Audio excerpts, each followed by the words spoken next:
Hi there, Robin here from Expert On, and today we are going to be talking about wireless systems featuring the B3 from NUX. Now, the B3 from NUX is a 2.4 gigahertz system, so it may sound like Bluetooth because we said 2.4, but it's not. It's not. It's just broadcasting in that spectrum, and unlike Bluetooth, it doesn't have, let's say, a 50 millisecond delay. It only has a 5 millisecond delay, so that's kind of like only being 5 feet away.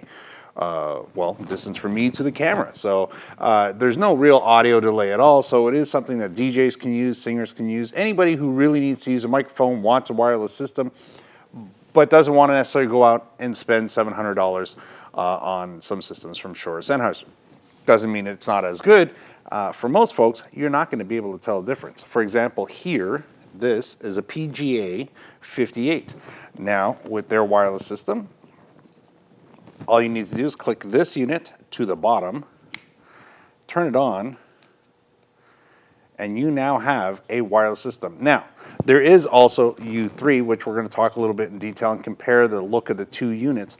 As a wireless system, though, I do really, this is much more appealing to me, a nice elongated black connection, so this way when I'm using it and holding it, it's nice. Unfortunately, you can't turn the light off. That would, if that's important to you, that might be an issue. Some black electrical tape on top of that. If it's really important that you don't have this glowing look to the bottom of your unit, you can cover that up. I do like the sleek look to it because it basically extends the microphone on a little bit further. Now, full disclosure on the products today that are on the table. The NUX product is a product that we buy regularly here in the showroom. This is what we sell on a regular basis. The Xvive, just like when we made the videos, this was actually supplied to us by Xvive to see what we thought about it and to see if we liked it enough to make a video on it, and I did, and I do like the product. So, but I just wanted to make sure you understood the difference. This product was supplied to us. This product is something we regularly buy. So everything else I say, you take with a grain of salt, I guess. That being said, so I do like the way this looks together. Now, when you put this on, just like I was saying earlier, it's just got a nicer look to it. Again, I'm not crazy over with the black, but if you take the U3, now the U3 does offer an extra feature on it because you can switch the actual gain control between line and mic on the actual unit, but when you click this guy on here, there is a difference in the look of the units. So example, we'll put that on there. That's the difference when they're both on the unit. It's just basically how it looks when it's in your hand versus how this one looks when it's in your hand, right? I mean, that's really what we're talking about. As for overall size, here you go. Let's line them up. They're almost the same. Yes, the B3 from NUX is a little longer, but at the same time, if we put them on top of each other, the U3 pretty much covers up width-wise, so it is a larger unit. So there we go. If you're going to be buying a bunch of them to put into a mixing board, I did have somebody make a comment concerning the size of the actual U3 and thinking that maybe it was too big. Actually, amazingly enough, it's just the right size. It just fits in, even though they all have to face sideways. I wish they actually had put all of this on the side. And there we go. So that's that unit there. We are going to be testing this, so I'm going to get a mixer. We're magically going to have a mixer appear on the table. We're going to give it a try on a speaker, and we'll go from there. But let's cover some of the accessories that come in the box. Now, like I said earlier, the U3 has functionality features to it. Line versus mic input. The B3 does not. It just has a mic gain control output, which matches up with what we have on our mixers and our speakers. But it does include two accessories in the box that I thought were really cool.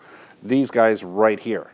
Now, what do we have here? This is basically a camera connection for a stereo connection, because our cameras tend to have a left and right input on a 3.5.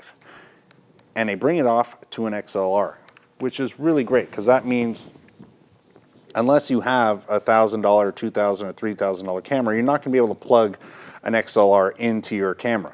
You're going to need some way to get that in there. Normally we use an audio interface box from Marantz, and that screws onto the bottom of the unit, and that lets us do all the work. Or you do like we do here, and of course I have an audio mixer right off to the side of the camera, and that's doing all the work. This allows me to quickly and easily plug this into the actual camera, plug the adapter into here, and if I want to, if I'm not using the actual hot shoe on top for anything specific, I can apply the clip onto here and have this connected right to the top of the hot shoe on my camera, just like that.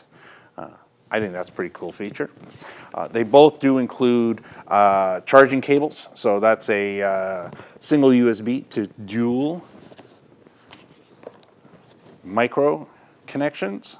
So it's just basically a cable like this, USB at this end, and micro adapters at that end for the USB, and they're going to plug right into the side of the unit. So there you go. That's pretty much it. I mean, the scary part is these are the boxes they come in. They're that similar.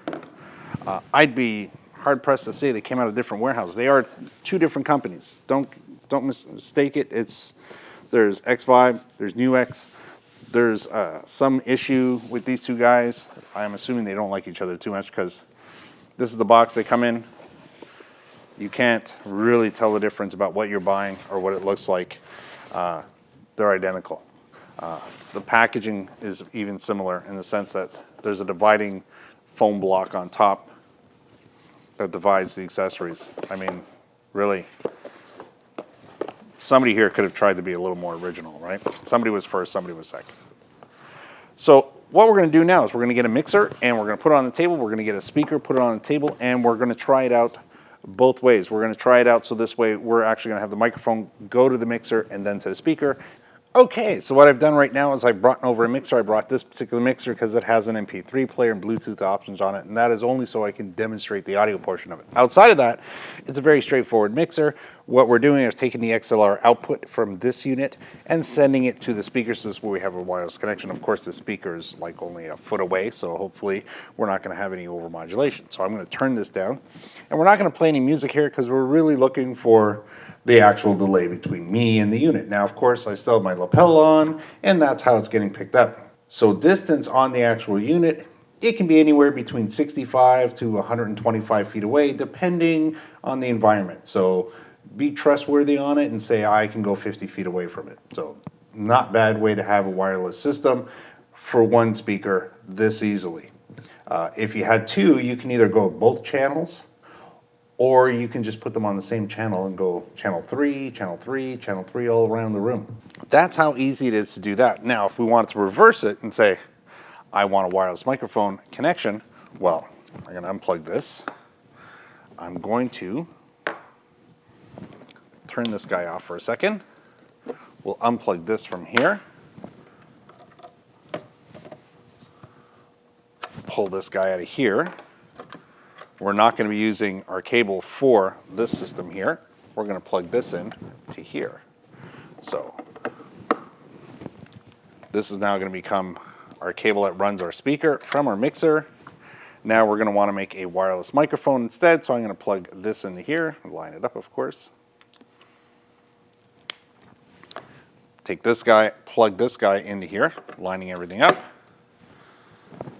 We're going to turn the mic down again. We're going to turn the speaker back on. Now again, I'm on channel 2. Channel 2, everything matches. All I need to do now is turn on the microphone and turn up the actual gain level on the actual mixer. And that's it. I've done that. It's now connected. All working, no problem. Again, that's another option. That's the whole idea. So I can use it either to make the speaker wireless or I can use it to make the microphone wireless. As you notice, there was no delay between me talking into my lapel mic and the audio coming off the speaker. Again, there won't be any delay if you put that speaker further away. It's just the way it's designed. So as easy as that. Remember, there is 6 channels on these units here. So, and if you can mix and match, I mean, people, you know, we're getting to a point now where we do have a lot of different things. So let's say you had a unit like this, and I turn the speaker off again, and I say, I'm going to go completely wireless. I'm starting to stockpile different things, right? I can plug this guy into here. I'm going to turn them both on now. So now both units are on channel 3. We'll turn the speaker back on. We'll make sure this is in the line output because that's the way this guy happens to be. turn the mic on, and there we are. So now I am wireless to the unit, and now the speaker is wirelessly from the actual mixer. Pretty straightforward. You can keep going. What happens if we put them both in the same number? I'm going to assume that they're on different frequencies, but we'll double check just to make sure. So there we go. We put them on the same number, and like I said, I chose the worst one possible, and if you can hear it or not, I'm not sure. There is a crackle. So we're going to actually stop using that, and we're going to talk about it. So where if you have the same product, so if you've bought the NUX product and you want to share that system, well then you definitely want to have them on the same system. You want to have them all on the same number if you want them to be grouped together. If you don't want them to be grouped together, well, so there are actually 6 channels on the unit, so you can either designate them for different tasks or you can group them up to be doing the same thing. So that's your choice. But I would not have these units sharing the same numbers or being close to the same numbers. So I certainly, like I said, in this case, this was only one actual number off, 2408 versus 2409. So in that case, they're so close, they are causing issues with each other because there's always going to be a little overlap there. All right, so in wrapping this up, what do we know? Well, it's going to be a choice on cosmetics, really, because, you know, you've got choices here. You've got ones that look like this from Xvive, and you've got these guys, NUX. Quality is going to be the same. The frequencies are so close if you do have both of them, or you plan on buying different combinations of products. Look at the actual instruction manuals. You'll see that they give you the frequencies for both of them, and as long as you're one number apart, you're fine. Again, if you're using all of these or you're planning on using them in sets, you can have them on the same number to share. Same thing here, but I wouldn't want to have, let's say, for example, channel 2 and channel 2 on both of them, thinking that, well, I've got 2 different brands. The numbers are very close, so they may overlap and cause interference. Outside of that, what do you really get different? You're going to get an adapter with the NUX, which is going to allow you to easily hook it up to your DSLR, and on the Xvive, you're going to get the choice to switch between line and mic. Now, as we demonstrated, you don't really need it. Maybe you're going to come down one notch, one number on your speaker if you're using this, just to offset it a little bit. I didn't have any problems doing that as is. So yes, you can use this to make wireless speakers, or you can use this to make wireless microphones, just like you can with the Xvive. Again, we sell this in our showroom. This was sponsored and sent to us by Xvive. There you go. That's pretty much it for those units. Again, I like them both. This is going to be our first choice in the showroom, of course, because that's what we have. So we'll wrap it up there. Remember, there's always links for both these products down below for our website and also for our Amazon affiliate pages. That's how we support this channel. And also, remember to subscribe if you haven't. Now's a good time. We say it all the time. And we'll see you on the next video. So bye for now.